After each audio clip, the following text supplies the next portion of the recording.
What's up, guys? Welcome to another episode of the True Crime Society podcast with Stephanie and Olivia. It's Friday, July 23rd here, so it's Saturday in Australia, as you guys know. Hopefully there's not going to be, or hopefully there will be some interruptions from Olivia's new housemate. My new baby. We got a new puppy last week, an 8-week-old golden or yellow Labrador called Daisy. So she is like a real true little baby at the moment. Sleeps, eats, cries. That's about it. Very cute. She's so cute. So naughty as well. Likes to bite and, torment our old dog. So it's all going well. Have they been getting along? They have Ralph, who's the older dog. He isn't that interested, and there's been a few times where he kind of growls and warns her to leave him alone because she'll bite his tail and do things like annoying. that. Yeah, so I think that's all right. From what I've heard, they're meant to do that to kind of assert their authority. But generally, he's been really, really good. He's very patient and very tolerant of her crazy psycho behavior. Yeah. Other names that were in the running were Kiwi and Betty. Because my husband's from New Zealand, so he wanted Kiwi or Fern, because silver fern is a New Zealand thing, which Fern would have been cute too. But yeah, Betty. My mum still calls her Betsy. That was her pick. She's like, "Hey, Betsy." I'm like, "That's not her name." That's what my mom would do with my cats. She would just call them what she wanted them to be named. So when we saw her, we said Daisy, and it's some people who live down the road from us. They also got one from the same litter, and they called their girl Luna because she's round and white like the moon. That's funny. Which is very true. I did like the name Kiwi. I thought that's Kiwi cute. was. It just would have been funny. Maybe the next one. Next one, we'll call it little Kiwi. No, like one day, not anytime soon. I don't know if I'll ever have a puppy again. I forgot how much work they are. When I had puppies the first time, I had no kids, so it didn't really matter. You could have all the time in the world for this puppy.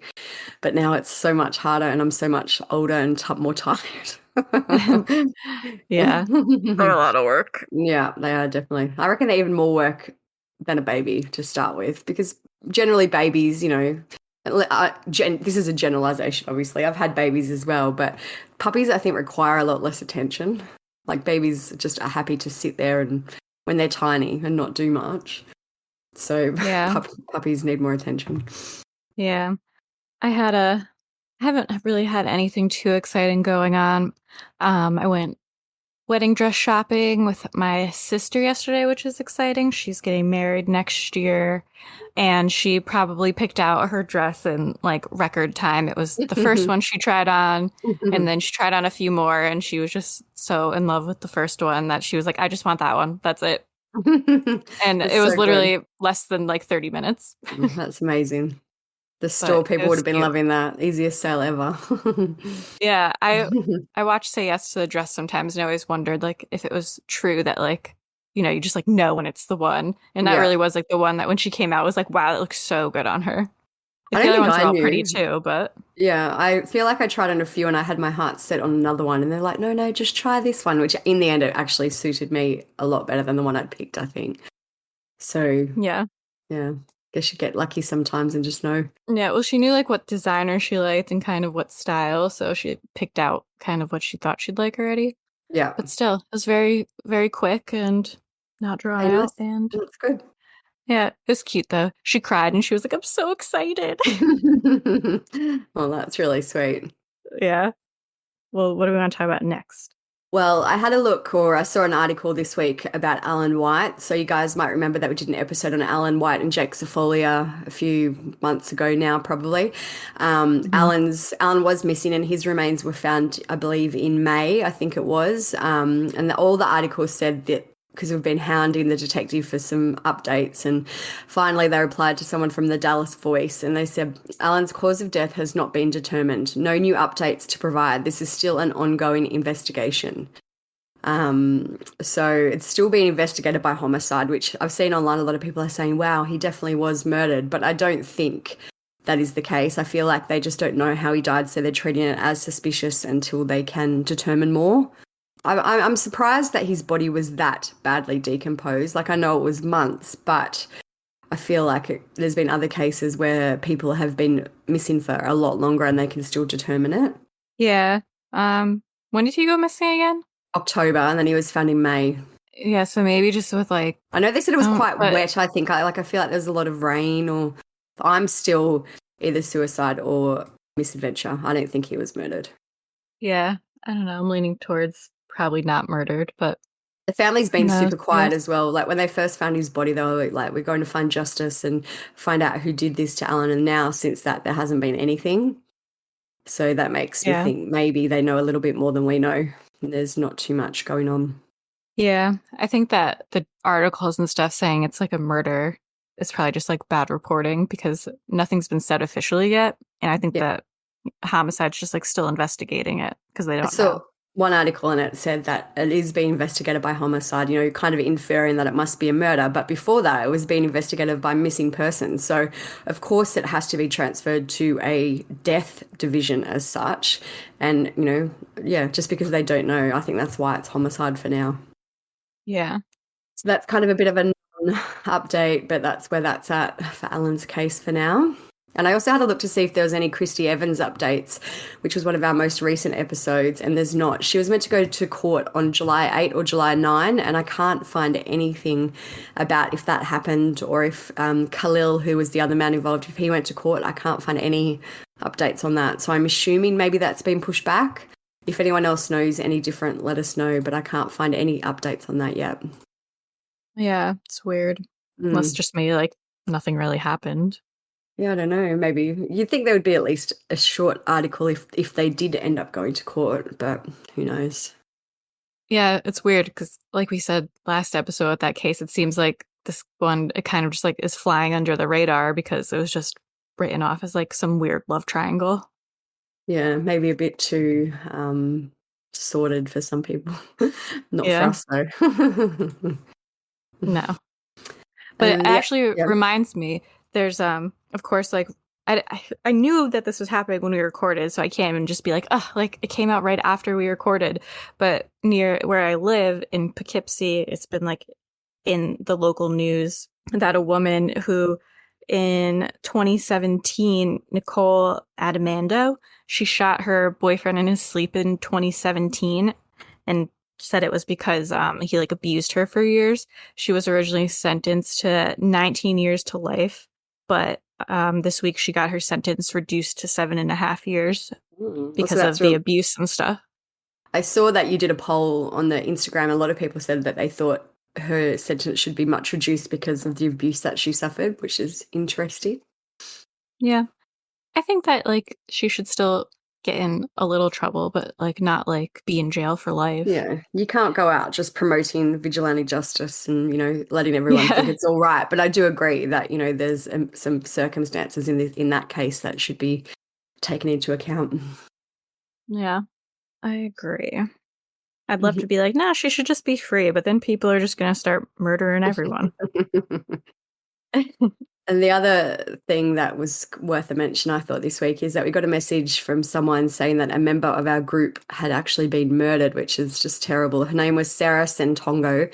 She'd been a member since 2019, and basically this past Wednesday, July 21, she was shot and killed by her husband in Las Vegas in a murder-suicide. So that's horrendous news. She had two kids. I think one was 12 and the other one might have been a few years older. So lots and lots of people affected and impacted by her death, which is just very, very sad news.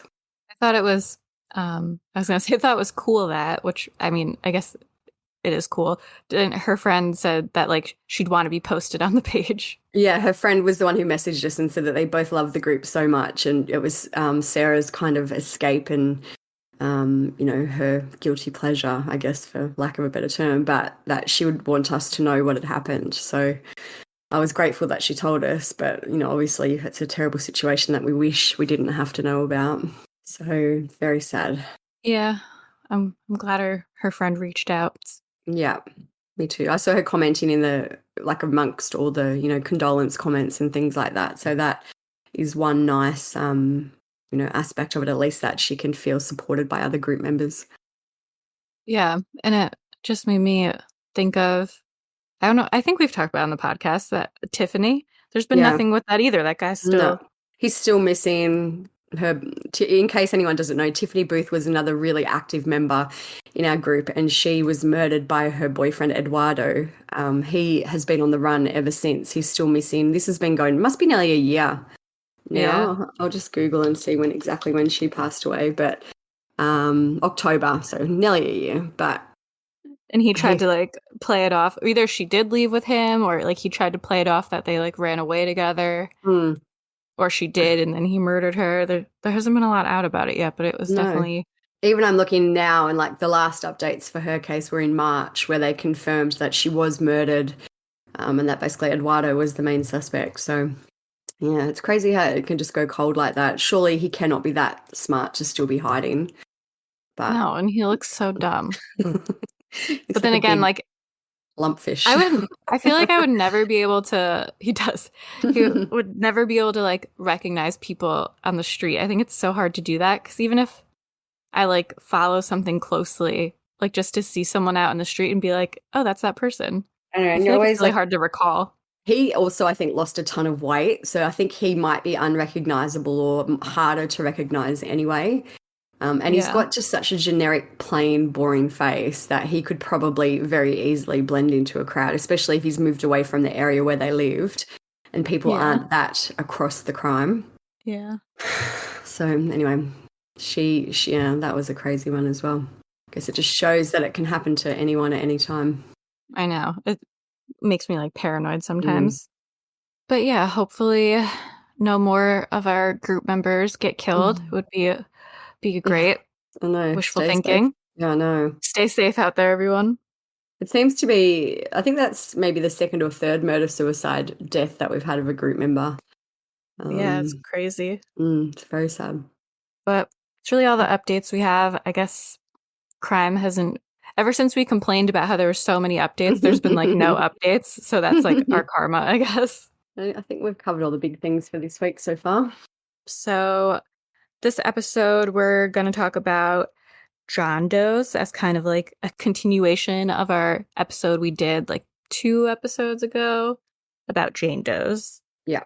Everyone was really into the Jane Doe cases. I feel like because they're very mysterious and, a lot of people don't know about them. So it's quite new for some people. Yeah, it's weird because like I never like reading about them sometimes. I don't know. I've like never been into them, but the ones that we talked about on our podcast, I thought it was really interesting. But I think it's because, like I said on the other podcast, that I get like disappointed when there's like no resolution, so I'm just left to wonder. I found it interesting though because we did Jane Doe's and I thought surely there's going to go, because I'm more familiar with the Jane Doe cases as well, but I thought surely there's going to be some equally as interesting John Does, and I found them quite hard to find. I know that, for instance, we've done a whole episode on our favorite one, mostly harmless, and his was fascinating. He was a hiker who went on the Appalachian Trail in 2018 and he was found dead in his tent. So I feel like we've spoken about that one was so fascinating because there was actual photos of him and footage of him, but still no one knew who he was. And the other one that I remember was also kind of equally fascinating was Lyle Stevick, which I know I've mentioned before as well, but he was a man who hanged himself in a hotel and was unidentified, I think, for over 10 years. And again, there was photos of him, and it's just so crazy that people can remain unidentified even though there's, actual images of them to be identified from. Yeah, it's just weird to think that no one's looking for someone. Apart from those two, I found it quite hard to find much info on a lot of the John Does. There seems to, I don't know, maybe it's because women are more into true crime and they are more able to associate with the Jane Does. I don't know if that's why, but there seems to be a lot less information on John Does, which is sad because there are still a lot of them out there. Yeah, I was trying to think of reasons why that would be, and I can't really think of anything that doesn't sound like sexist or terrible. So So, in that other episode, we gave you a rundown on what a doe is. Basically, if you don't know, it's someone who cannot be identified. This is either for legal reasons, such as identity suppression in court, or because investigators cannot figure out who someone is. So, we gave you some stats in that episode, and I tried to find a few more for this one, but I found an interesting study online, and it was called John and Jane Doe, the Epidemiology of Unidentified Decedents. So, it's a long title, but I found this was quite interesting. It says it's a few years old now, but I think it's still relevant. It says an average of 413 unidentified persons died each year. The peak year was 1987 with 691 deaths, which is a rate of 28.5 per 10 million. and the rate declined to 9.7 per 10 million in 2004. Most unidentified decedents were male, 80.6%. So I think that the rate of unidentified people has declined because of basically, my theory is the increase in technology. There's now CCTV. So if someone dies, for example, in a park, you could probably go and figure out how they got there and where they came from and what methods they used to get there. Like, it's much harder now to just kind of, I guess, Disappear. yeah, just stop the paper trail into your life. Like, back then you could use cash for more things, and do you know what I mean? Like, it was just easier to kind of stop the Even like trail. social media and stuff, because Yeah. I feel like back before the internet was as big as it is now, and social media, someone could disappear. And I know with like older cases, like parents of someone who was missing, was like he was just on like a trip like across the country, and then we just like lost touch with him. We just thought he was still out there.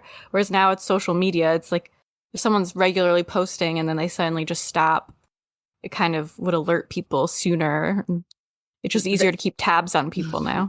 There's a pretty famous case in Australia. It's actually still a missing persons case of a woman called Marion Barter. Anyway, there's a whole other podcast on it called The Lady Vanishes, if anyone needs another one. But I was listening to that last night, and they were talking about that exact thing, that they said they weren't worried about her because she said she was going away for 2 years to go and live in England. So when they didn't hear from her, they just assumed, oh yeah, that's normal, because she said she was going to be gone for 2 years. And this is in the late 90s. So that was also back before people had access to cell phones and cheap calling and all that type of stuff. So back then it was just like, yeah, whatever. And then I guess time gets away from you and you realize that it's been 10 years since you've heard from someone.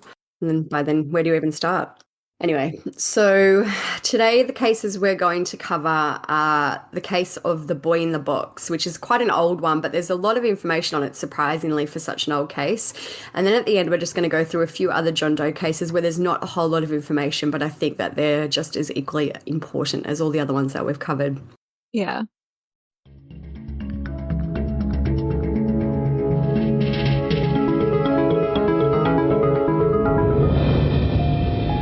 Ivy Hill Cemetery on the outskirts of northwest Philadelphia is the final resting place for hundreds. Opposite the front gate, the first grave you see carries with it a deep mystery.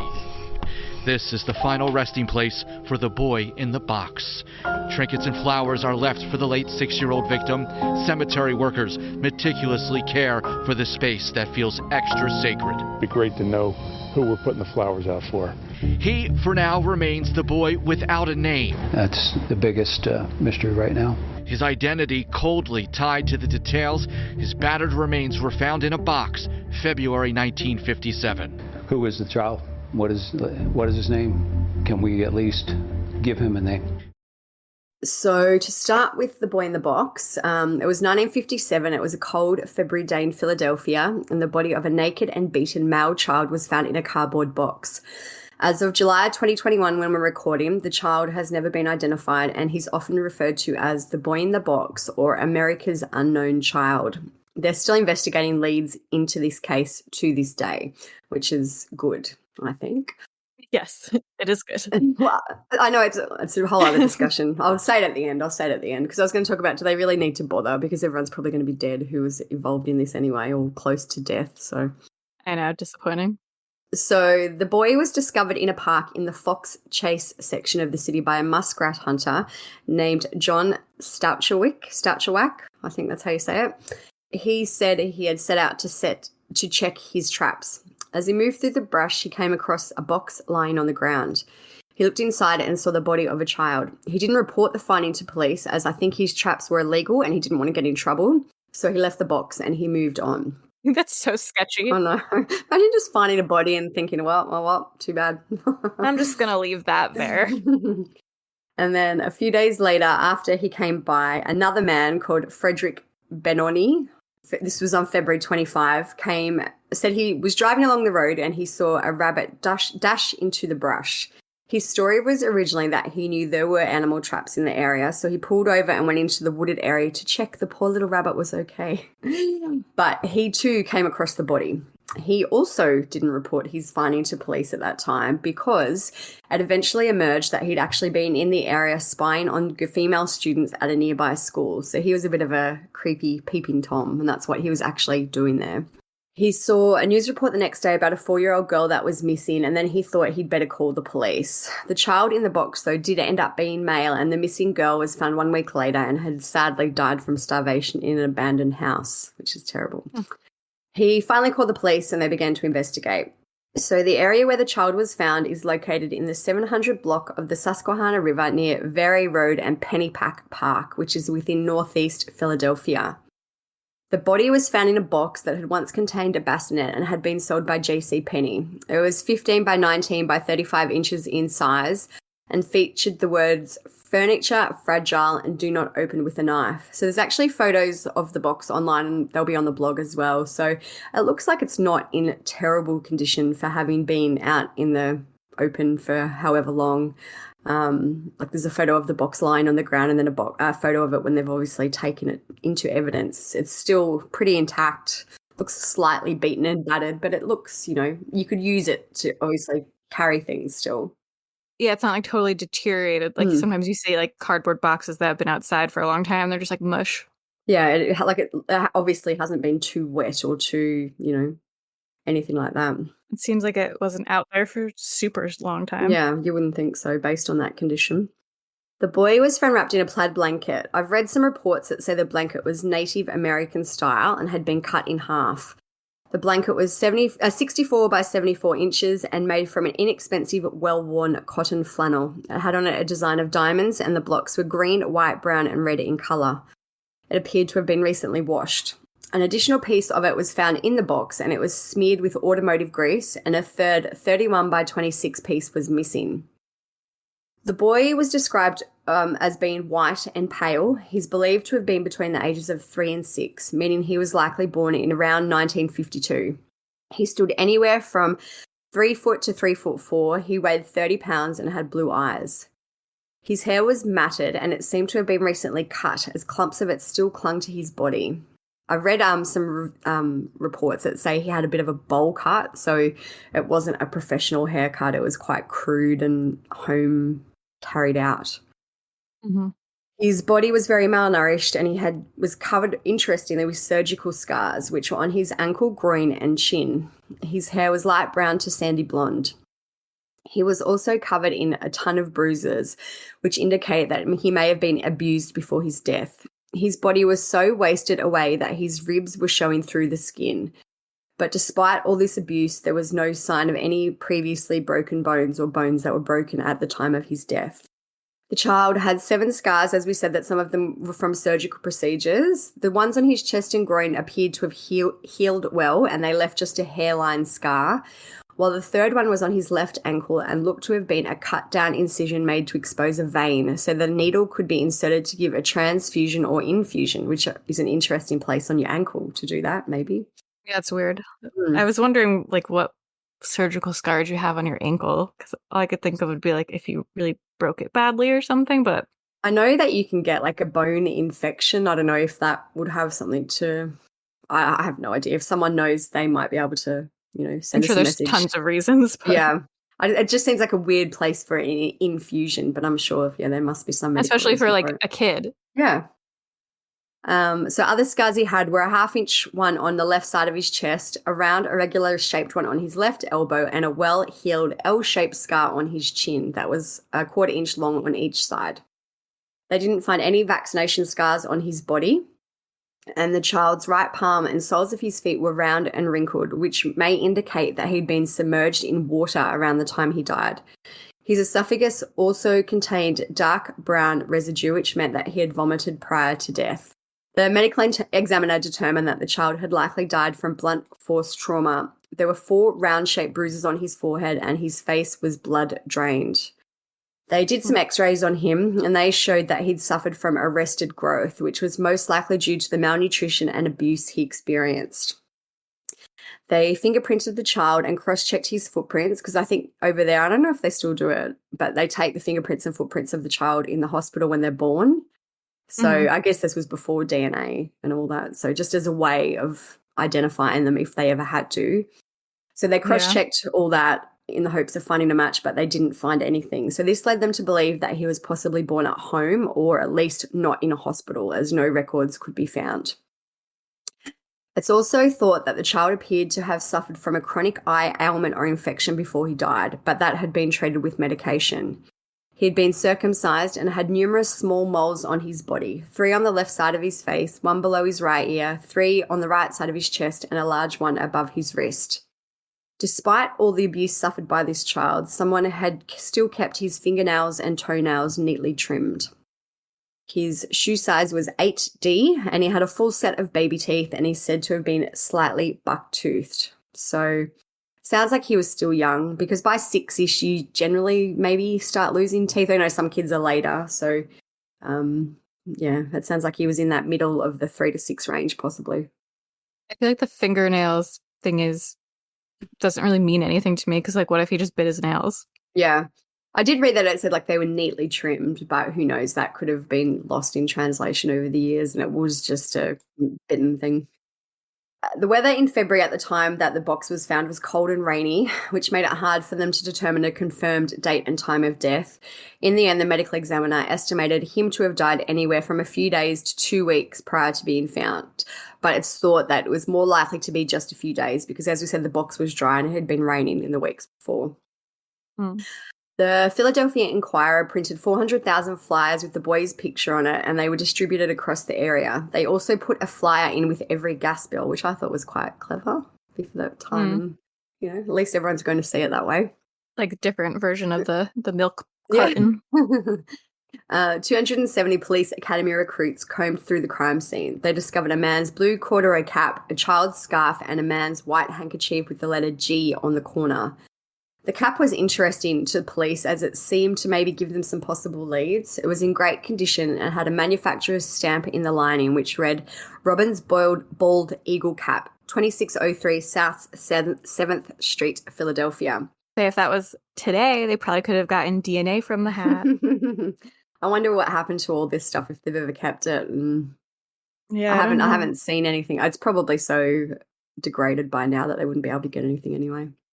Yeah, I only saw when I was reading about it, like on Wikipedia, that they have the DNA, but that was after they exhumed the body. But we'll get there. But they didn't say anything about anything else. No.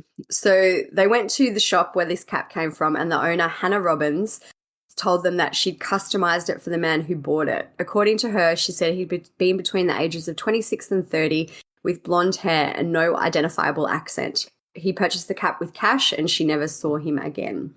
They also, so none of the other things, the handkerchief or anything, none of that ever, provided them with any more leads to go off. But they did find a strand of long brown hair at the scene, and this did not belong to the child. So again, that could maybe be a DNA thing, but who knows if it's still available. The boy's case was broadcast throughout the country via police teletype, and people travelled from 10 states to Pennsylvania in an attempt to identify him. They also published an article about his scars and injuries in a pediatric journal, just in case any physician had treated a child with similar injuries and could maybe give some recollection as to who this child was, but nothing came from that. Police went around neighbourhoods and they checked every hospital, orphanage and foster home in the area, but found that every documented child was accounted for. And they also started to look more into the box that the child was found in. There's a really good website I found called Stories of the Unsolved. I'll link to it in the blog, and this info came from that. It said a serial number on it allowed investigators to trace the box to a J.C. Penney store in Upper Darby, Pennsylvania, located at 69th Street and Chestnut Street. It had been sold between December 1956 and February 16, 1957 for $7.50. A search of records showed that only 12 were sold, and they were able to track down 8 of the purchasers, but they couldn't track down the other 4. So maybe this person somehow slipped into those cracks and was interesting, though. Very interesting. They also did some more investigation into the blanket that the boy was wrapped in. They discovered it had been made in either, and I hope I'm getting this right, Swannanoa, North Carolina, or Granby in Quebec. However, thousands of the blankets had been produced and shipped across the US, and they were unable to pinpoint exactly where it had been purchased. The child was eventually buried in a potter's field in Holmesburg, Pennsylvania, next to Mechanicsville and Dunks Ferry Road. His tombstone read, Heavenly Father, bless this unknown child. If anyone doesn't know what a potter's field is, it's basically a place where they bury either unidentified people or people who aren't able to afford a proper burial, and I think they're called unclaimed people. So Yeah. basically anyone who has no family to claim them. So nothing came from the media attention given to the case, and the police started to look down another road of having a sketch of the child as a female drawn up. They believe that maybe the child had been made to look female before he died. They thought that his unprofessional haircut, which appeared to have been very quickly performed, was the basis for the scenario, and they also thought that his eyebrows had been styled. So they thought maybe by doing it as a female, there's someone that might recognize more this child and, you know, might come forward. Maybe that's how like the fingernails tied in. Yeah. I don't know. This whole story's so weird. Like, I know. this was such a weird twist where they're like, well, maybe he looked like a girl. Maybe. I guess why not? It can't hurt to try that going down that way. Yeah. They also released a postmortem image of the child dressed in a seated position in the hope that it would jog the memory of someone who knew him before death, and, you know, but maybe they would recognize a more lifelike pose, but that didn't help. So there was a medical examiner employee at the time, Remington Bristow, and he took this case very personally. He published a fake story in a newspaper indicating that the boy had died as the result of an accident and that his loved ones had not been able to afford a funeral. He hoped that this would make someone come out of the woodwork and say, actually, yes, that's our son, and yes, that's what happened. But that didn't happen. He also personally put up a $1,000 reward for info into the case, and he travelled to many states looking for more information. So we come now to theories about who this child is or was. The first theory, which I find kind of probably the most plausible, seems to be a lot of things going for it, is that there was a foster home that was located around 1.5 miles away from where the body was found. In 1960, the medical examiner employee, Remington Bristow, contacted a psychic who told him to look for a certain house, and when he did, he found it to be a foster home. He also brought the psychic to the crime scene, and then she took him straight to that same house, unprompted, I guess. So they're all hitting on this house. It was run by Arthur and Catherine Nicoletti and Catherine's daughter from a previous marriage, Anna Marie Nagel. Remington Bristow went to an estate sale at the foster home, and he discovered a bassinet, which would have been similar to the one housed in the box. And there's actually photos of this stuff that they bought from the estate sale. So you can see the bassinet and you can see the other things they were going to speak about as well. So check them out on the blog. He also discovered blankets hanging on the clothesline that was similar to the one the boy's body had been wrapped in when they discovered him. Bristow's theory was that the boy belonged to the stepdaughter of the man, so that would be Anna Marie Nagel, who ran the foster home, and that they disposed of his body so that the stepdaughter would not be exposed as an unwed mother. Interestingly enough, when I was looking into this, Catherine, who was Arthur's wife, eventually passed away, and Arthur married his stepdaughter, Anna Marie. So there's a whole kind of little bit of a tangled web there in relation to that family. Hurting my brain. It sounds very confusing, but maybe it is a plausible thing. Maybe the child was Anna Marie's and Arthur's child even, and they like got an rid of incest baby. Oh no, it wouldn't even be because it's a stepdaughter. Well, I guess it's not. I guess But it'd still be not genetic favorable. incest. Yeah. So, like, I feel like all these things point to it maybe being a possibility.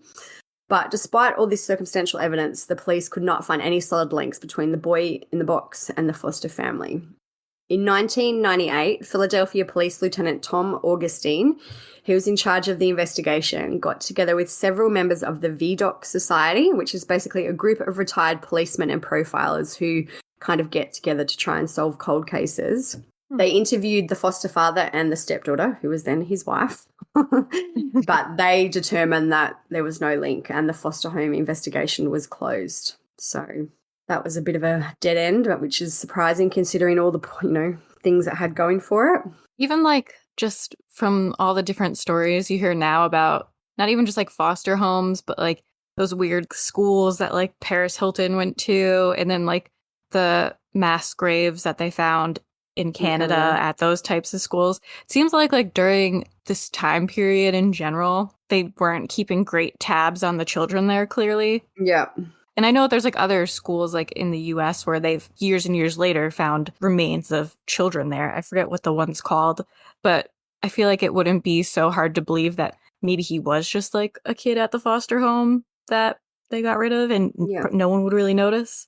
I guess back then there was a lot less paperwork and official, things that you had to do in terms of fostering and orphanages and adoptions and things like that. Like it was much easier to kind of do things in a dodgy way than it would be today. And it'd be easier to get rid of paperwork back then. Like now everything's electronic, where if you open it, like stamps your name on it, whereas there it's probably all paper where you'd be like, let me just erase this or throw this out. Literally, it is just paper, so you could burn it in a fire and then it would be gone. Yeah. So the second theory, which is also an interesting one, is that a woman named who they call M, and I've read that that can either mean Martha or Mary, came forward in 2002. So this is a long time after the boy was found. But this M claimed that her abusive mother had purchased the unknown boy, whose name was actually Jonathan, from his birth parents in the summer of 1954. The boy was subjected by her mother to extreme physical and sexual abuse for 2.5 years. One evening at dinner, the boy vomited up his meal of baked beans and was given a severe beating, with his head slammed against the floor until he was semi-conscious. He was then given a bath, during which he died. So interestingly, these details matched with what we said earlier, you know, that he might have been submerged in water and that he had injuries to his head and things like that, which only the investigators knew at the time. And the coroner also did find that there were remains of baked beans in the actual boy in the box's stomach. So that's kind of interesting. Out of all the things in the world to make up a story about, and you both get it right. Yeah, I feel like it's too oddly specific to make up. M also said that her mother cut the boy's distinctive long hair, which, you know, as we've spoken about the dodgy haircut, in an effort to conceal his identity. M's mother forced M to assist her in dumping the boy's body in the Fox Chase area. M said that they were getting ready to move the body from the trunk of the car, and a passing male motorist stopped to ask if they needed help. M was ordered to stand in front of the car's license plates to shield it from view, while her mother convinced the man that there was no problem. He eventually left, and they dumped the body. The story corroborated confidential testimony given by a male witness in 1957 who said the body had been placed in a box previously discarded at the scene. So this means they just found the box there and put the boy in it. In spite of the outward plausibility of M's confession, police could not verify her story. The neighbours who also had access to M's house said that there was never a young boy living there and that her claims were, quote, ridiculous. Police have said that they do believe her story may be plausible, but they're also wary as she has a history of mental illness. Maybe she has a history of mental illness because her mom made her dispose of the body as a child and beat another child around her for years. It sounds like her mother probably wasn't a great mom. Yeah, abusive, so was probably abusive to her as well. So it's crazy. I haven't found much else about, like, you know, how far they've gone into investigating this. It sounds like she has a lot of details. I'm sure that if this was plausible, there'd be some way for them to get more info into it. I feel like some of the details, if you were making it up, like how would you even think of it? Like, oh, my mom made me stand in front of the license plate so the guy didn't see it. Like if you were lying. Unless she really doesn't like her mother and just made it seem as nefarious. I just feel like you wouldn't even think of that stuff. Yeah, I know. I don't know. Like all those details that you might say, oh yeah, we drove there and dumped the body, but then you wouldn't, like, all those things are just extra. Yeah, they're just like small details. So I also find that one interesting. It seems plausible to me, but, you know, obviously as this case is still not solved. Yeah. It sucks because even if that is what happened, it'd be hard for them to prove it because it's not like she said her mom purchased the kid or got the kid somehow. So it's not like the DNA would match to them. Yeah. So it's like it would be them to prove anyways. And back then, how would you even find a Jonathan who was born in whatever year? Like it would be so hard to backtrack when there's just nothing electronic or nothing. Do you know what I mean? It's much harder. Like it's impossible basically. So the third theory, there was actually a man who wrote a book about this case, which is called The Boy in the Box, The Unsolved Case of America's Unknown Child, and his name is David Stout. His theory was that the child's parents were probably poor and maybe carnival or migrant workers who would have been able to travel without a paper trail. This theory is supported that in 1961 there was an arrest of carnival workers Kenneth and Irene Dudley, and their 7-year-old daughter was found deceased in a wooded area in Virginia, wrapped in a blanket with signs of abuse and malnutrition. And they've also said that several more of their children had gone missing, with many of them having passed away as a result of neglect and abuse, but they couldn't really tie any of them to this unidentified boy in the box. I feel like that wouldn't be a one-off scenario either. I feel like there would have been a lot of parents in similar situations at that time. So I know that they've singled out this one of Kenneth and Irene, but I feel like that is also a plausible one to me, and maybe not even them, maybe just someone else in a similar situation. Yeah, definitely. And the other theory that I've read is that people think Frederick Benonis, I don't know if I'm saying that right. Anyway, Frederick, he was the second person to find the body, the one who said that he saw the rabbit run into the brush, and so he ran in after the rabbit, that he was actually involved in the murder. I don't think that's true because, A, he wasn't the first person to find the body, but I guess maybe, you know, they always say that the murderer goes back to the site, and maybe when no one had discovered it, he kind of did it himself. Yeah, what about the first guy? Yeah. So I feel like this is probably the least plausible theory. He voluntarily took a lie detector test and was cleared by investigators. People do say this is just because polygraphs are unreliable. I feel like it probably wasn't him. He sounds like a creep if he was a peeping Tom, but I feel like he was just... I think that's not the right theory for this one. No. I feel like that'd be easier for the police to solve anyways. Yeah, absolutely. So even though this case happened so long ago now, there are some recent and semi-recent and recent updates. In 1998, which I know is a while ago now, but it's still recent in terms of the age of this case, the body of the child was exhumed to obtain DNA from the enamel of his teeth. The DNA was sent to the University of North Texas and entered into both national and local databases. Unfortunately, though, nothing came from this. They then reinterred the boy in a grave marked America's Unknown Child in Ivy Hill Cemetery in Philadelphia. The cemetery donated the plot, while the son of the man who buried the child back in 1957 donated the coffin, headstone, and money for the funeral service, which is lovely. Mm-hmm. The service got lots of public attention, and residents continued to keep the grave decorated with stuffed animals and flowers. So there's tons of photos of the grave online. I'll put it up on the blog. It's got a little lamb at the top of the gravestone. It says America's Unknown Child, dedicated November 11, 1998. And in the photo I've got here, there's a Spider-Man toy. Looks like maybe 5 or 6 other little toys near the toy on the grave. So that's nice that people still remember the child. Yeah. In 2016, so this one is fairly recent, 2 writers, one from LA called Jim Hoffman and the other from New Jersey called Louis Romano, explained that they believed they discovered a potential identity of the child from Memphis, Tennessee, and they requested that DNA be compared between the family in Memphis and the child. The lead was originally discovered by a Philadelphia man who introduced the 2 writers and was developed and presented with the help of Jim Hoffman to the Philadelphia Police Department and the VDOC Society, who we spoke about earlier, in 2013. They agreed to help get DNA from this family member in 2014, and they sent it to the Philadelphia police. They confirmed that they would investigate the lead, but they said they would need to do more research on the circumstances surrounding the link before comparing DNA.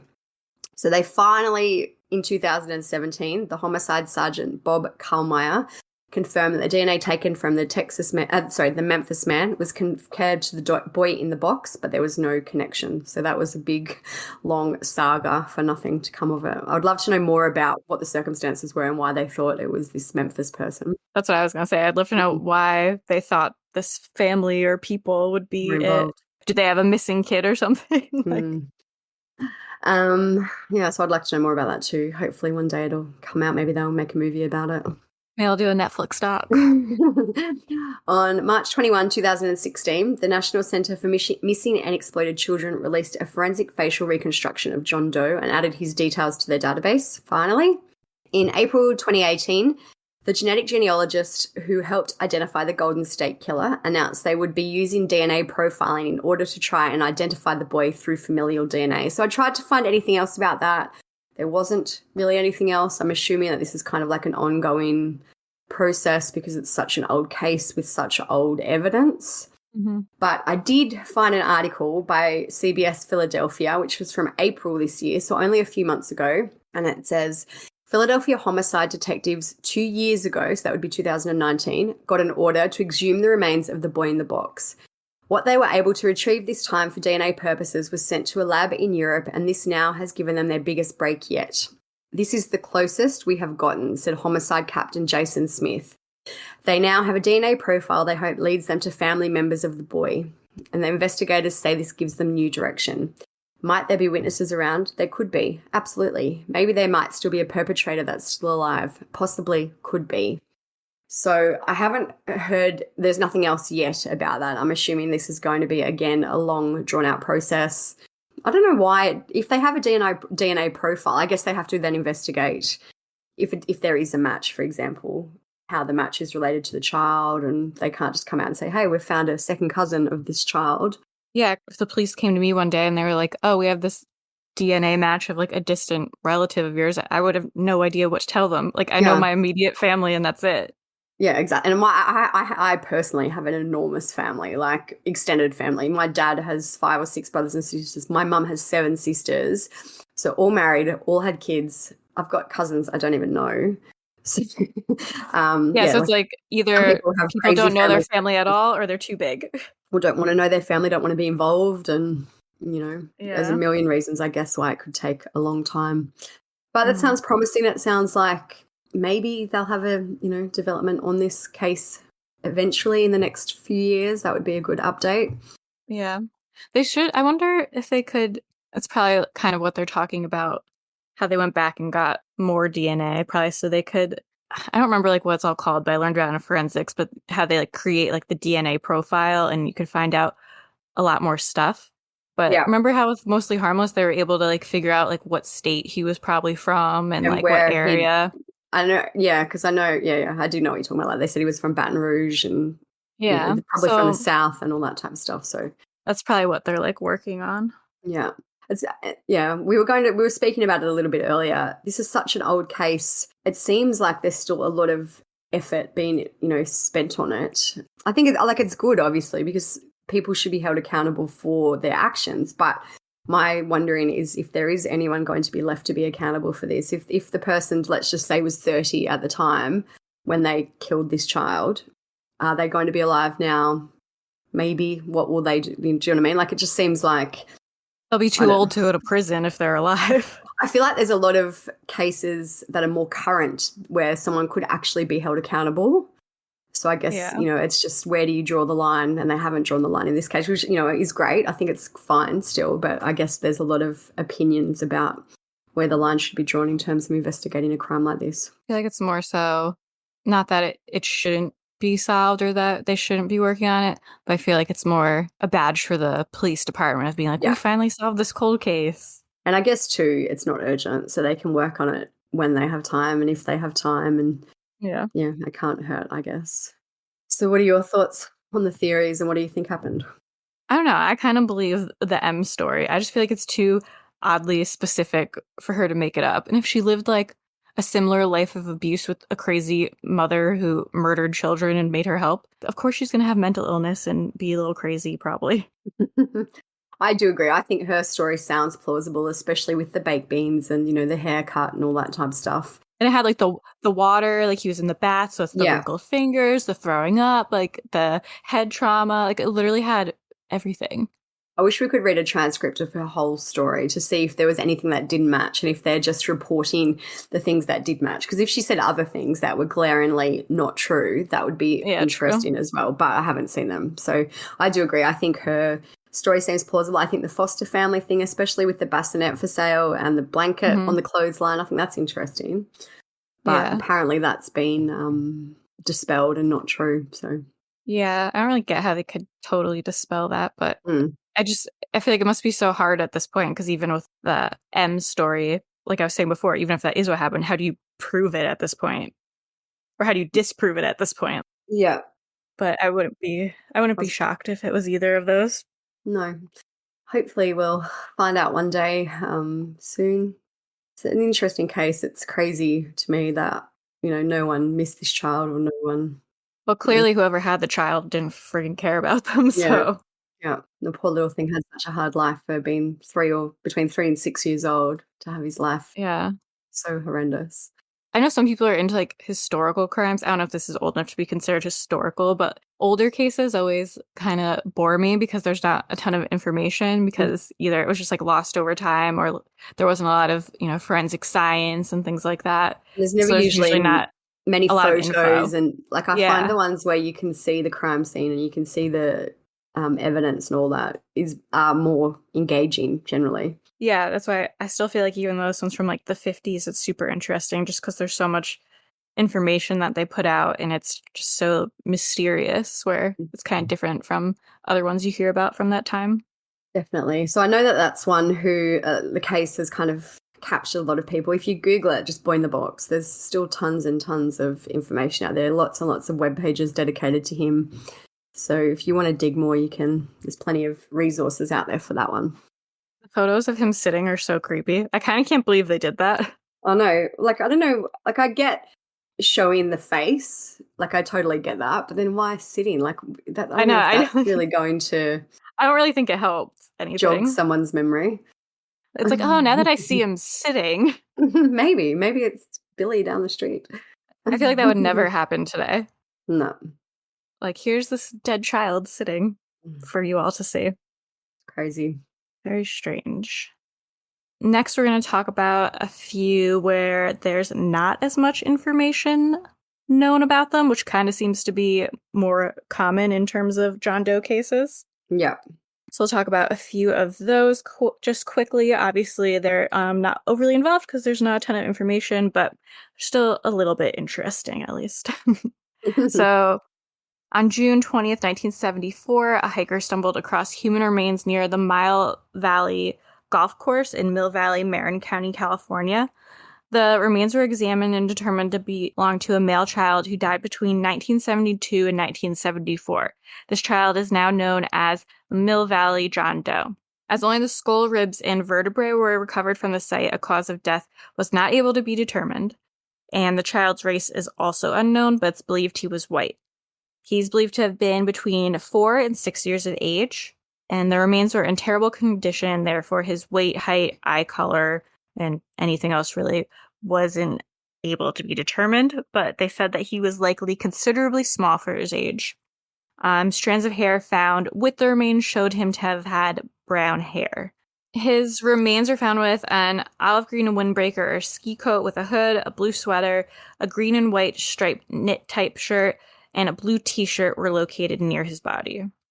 And he was also found with a 1/2 inch size red ladybug pin with his remains. I wonder if it was on one of the shirts. Yeah, I know it because it says found near the body, but I'm assuming that because he'd been there for a while, maybe it had just kind of been scavenged by animals, yeah.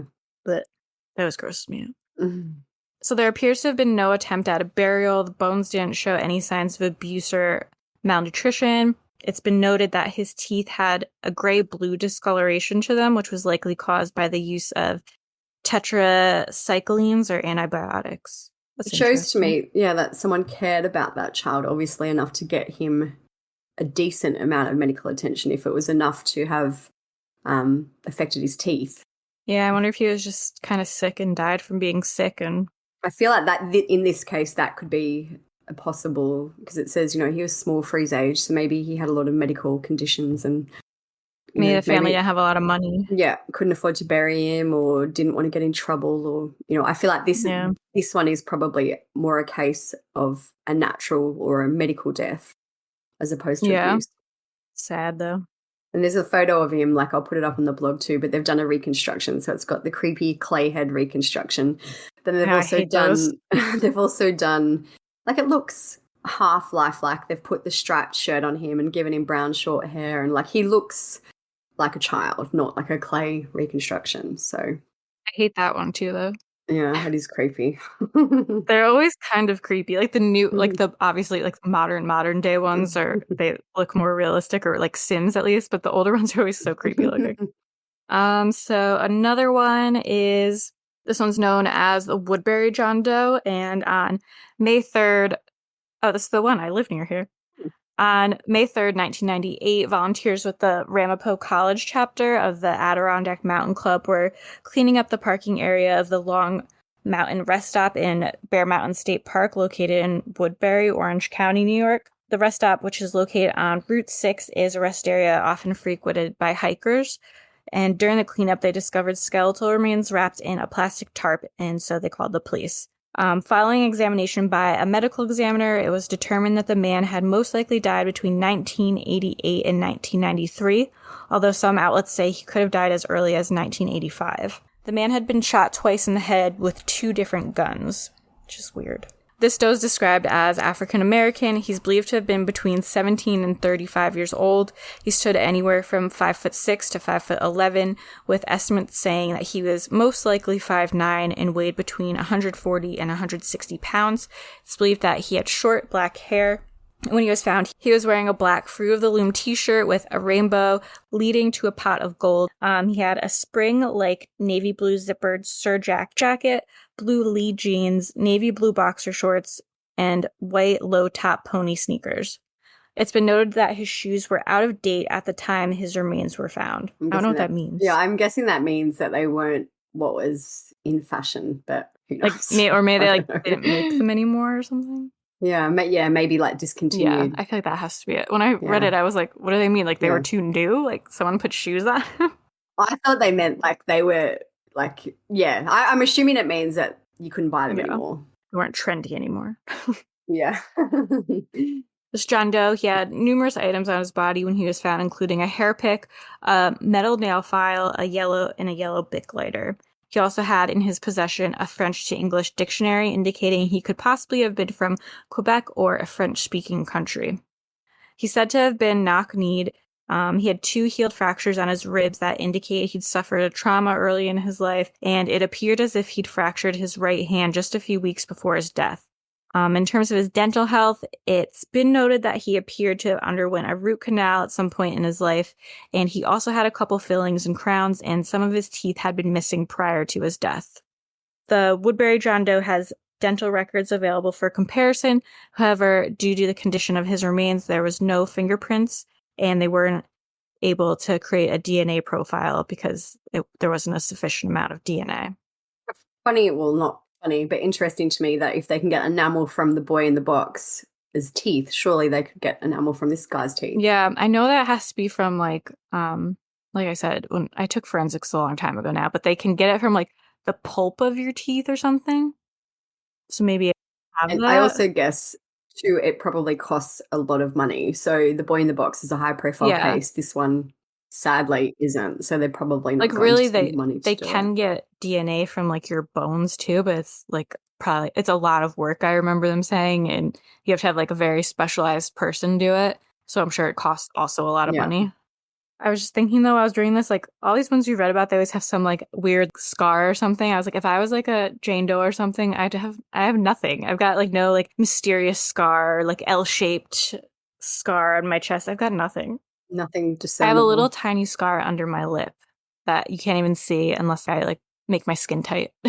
Even with the boy in the box, so like he had 3 moles on his wrist or whatever it was. Like I would never, even for my kids, I would know some of their moles, but I would never know all of their moles. I don't have anything interesting. So yeah, if I go missing, I guess if I become, no, my family would look for me though, okay? All right, next one is a more recent one. In July 2020, a man was seen jumping from the Golden Gate Bridge in San Francisco. A United States Coast Guard vessel recovered the man and transported him to the U.S. Coast Guard station at Golden Gate. He is now known as the Marion County John Doe, and he is said to be of Asian descent, and he was between 50 to 60 years old. He was around 5'7" and weighed between 160 to 170 pounds. He had short gray hair, brown eyes.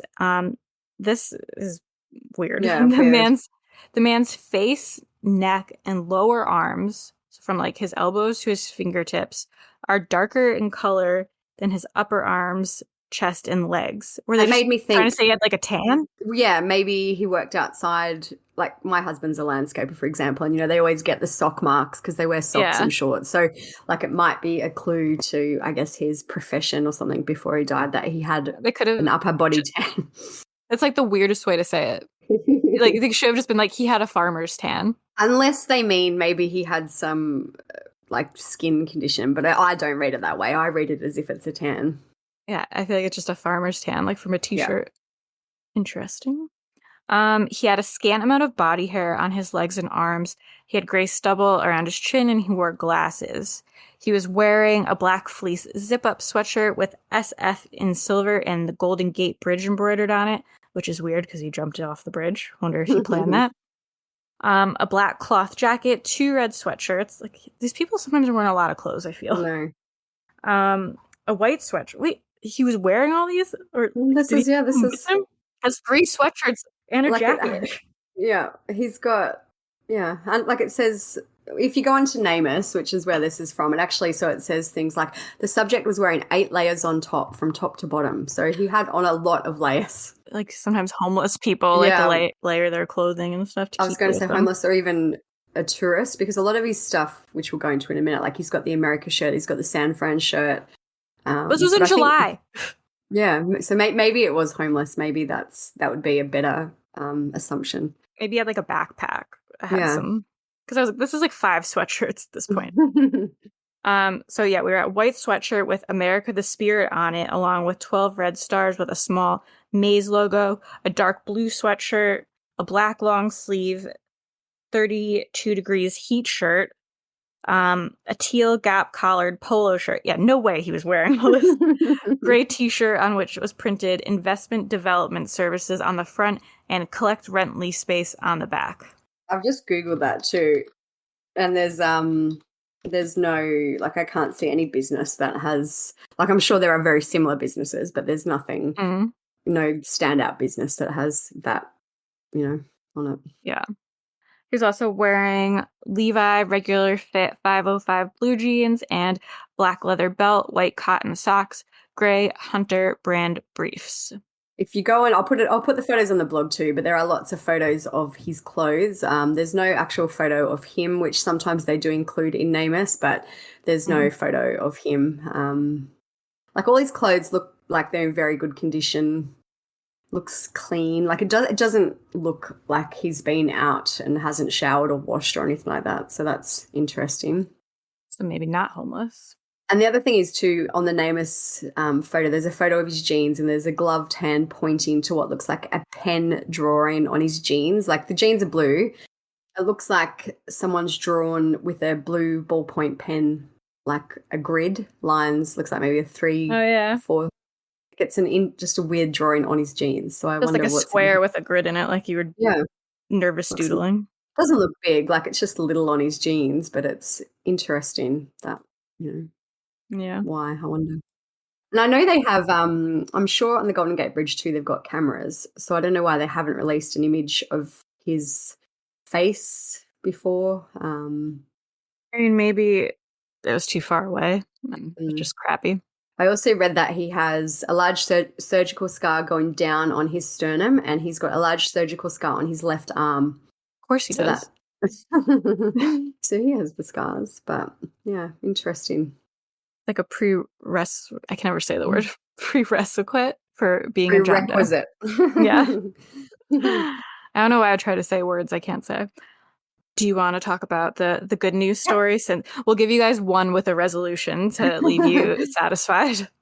So even I know that we were talking about kind of when do you stop investigating such an old case, but there's a good news story from June this year about a very long-term John Doe. In 1963, a 2-year-old child was found dead in Oregon, and it was classed as Oregon's oldest unidentified case before it was solved this year. A man was fishing at Keene Creek Reservoir on July 11, 1963, and he snagged what he thought was a bundle of blankets. But when he kind of unwrapped it, inside was the fully clothed body of a boy, and they never were able to figure out who this child was. Someone had wrapped the boy in wire and attempted to weigh the body down, and they called this doe the boy in the bundle. This year, he was finally identified as Stevie Crawford, a child who had been missing from New Mexico. The body of that little boy was buried in a grave at Medford's Hillside Cemetery.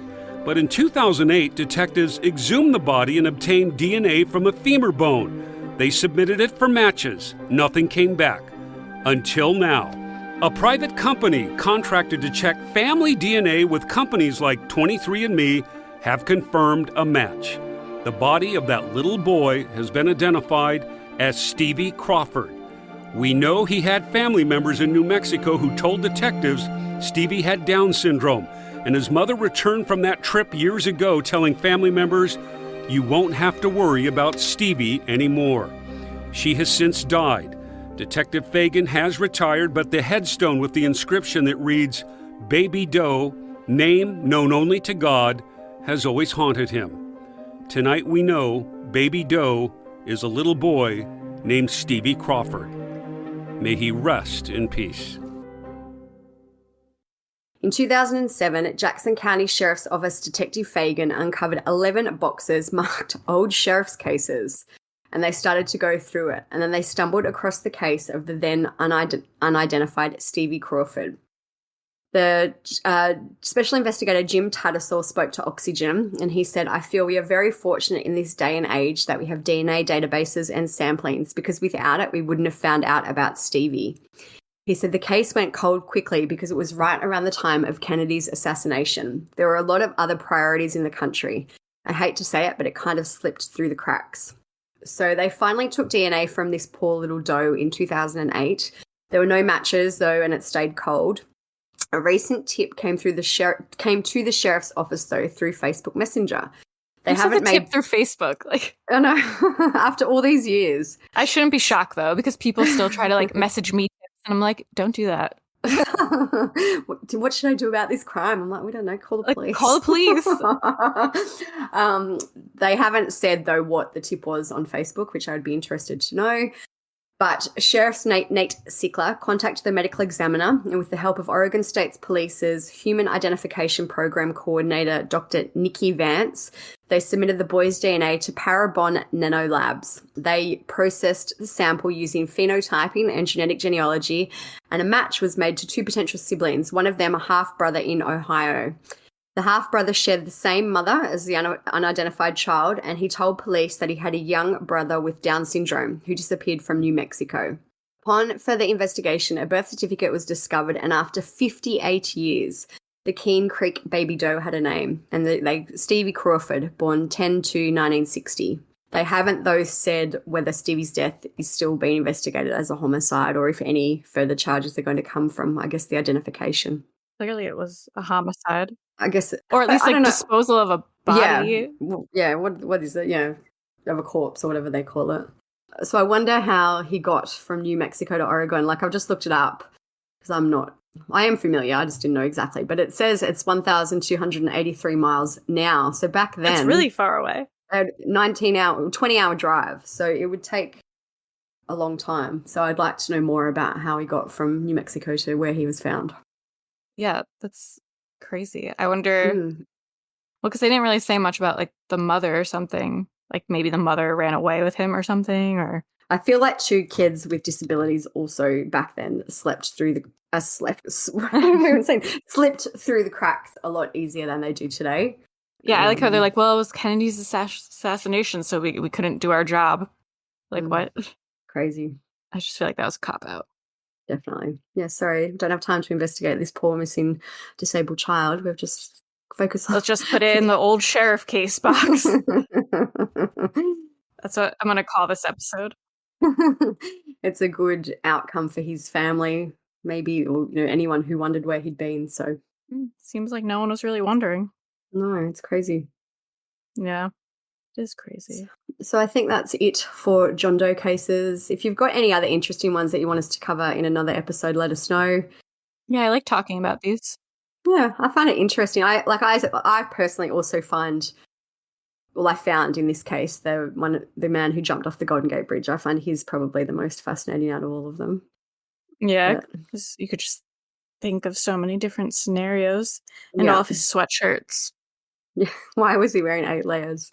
Why did he have 12 sweatshirts in July? It's crazy.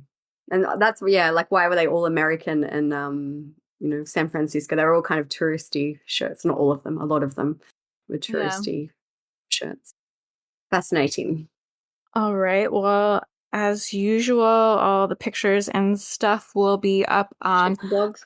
Blog about them at truecrimesocietyblog.com, and all the info, all the links, all that. And make sure to follow us on Instagram because we'll post some little polls about the cases and things like that. And our Facebook page and our forum. Make sure you check all those out if you want to discuss anything with anyone. And if you haven't yet, leave us a good we didn't beg for reviews yet this episode. Leave us a good review. Tell your mom. Have your mom listen. Have your mom leave us a good review. We got some nice ones. 2 of them this week. One's from Gabrielle. It says, I consider myself to be a true crime podcast nerd, but this is my favorite one. After joining the Facebook group, I started listening to the podcast and now I've binged every episode.